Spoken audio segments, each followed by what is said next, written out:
Bright Tuty. Every student matters. Now we will be studying the reaction of metal with a salt of another metal. So here there are two metals at play. If you remember, this is actually what we have called as a displacement reaction. This is basically just that what we studied in the first chapter, a displacement reaction.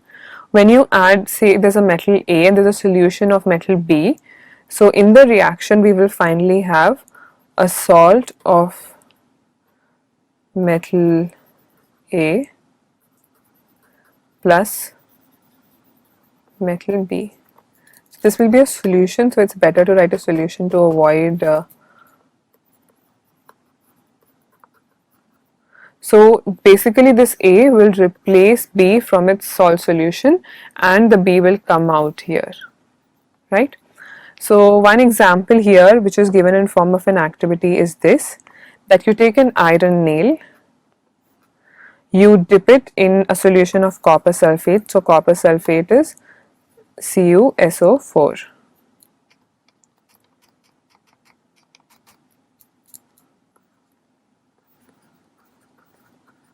Right, so CuSO4 is copper sulfate which is blue colored, and there's an iron nail which is essentially Fe, which is silver colored lustrous iron nail. When we dip it and we keep it there for some time, what we observe is that this gets converted into this. So this is like the observation.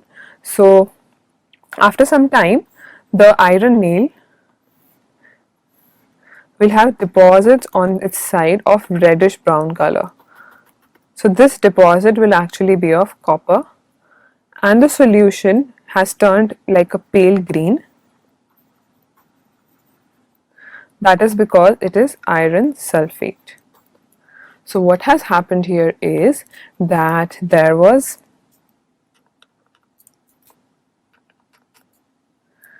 a copper sulfate to which we added iron. The iron displaced the copper from its salt and formed FeSO4, and copper was removed.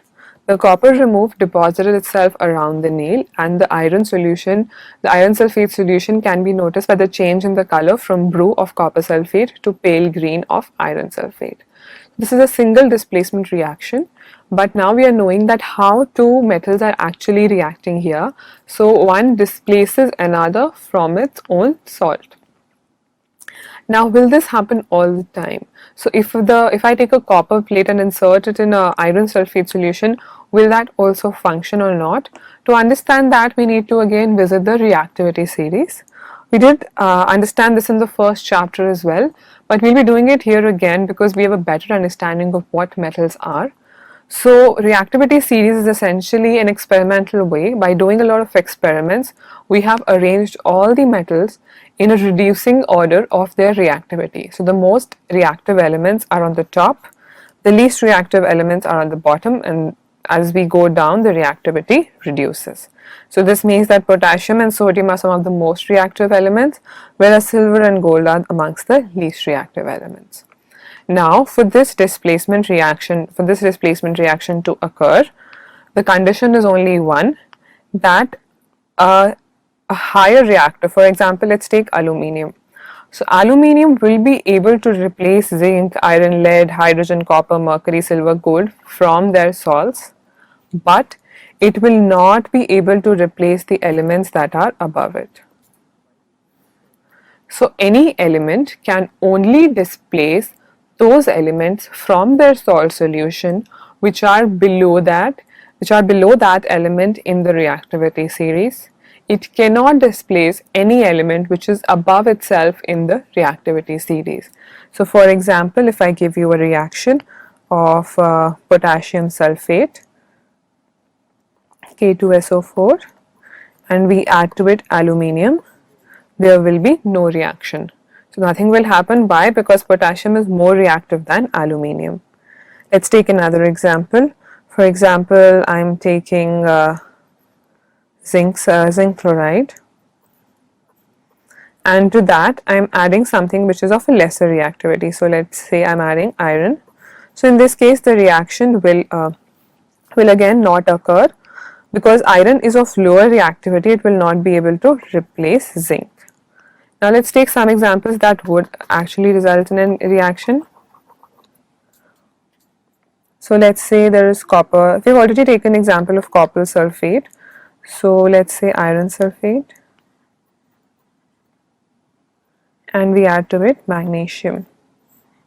So magnesium is more reactive than iron, and that is why a reaction will occur which will lead to the formation of MgSO4 plus Fe.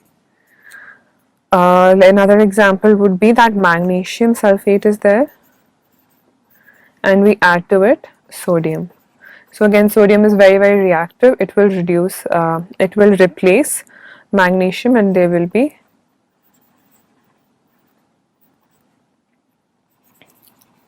this reaction happening. So it's very simple that when there is a lesser reactive metal, it will not be able to replace a higher reactivity metal, and when the metal which is of a higher reactivity has and there's a salt solution of a lower reactive metal, then it will be able to replace. So that is what the reactivity series essentially is about.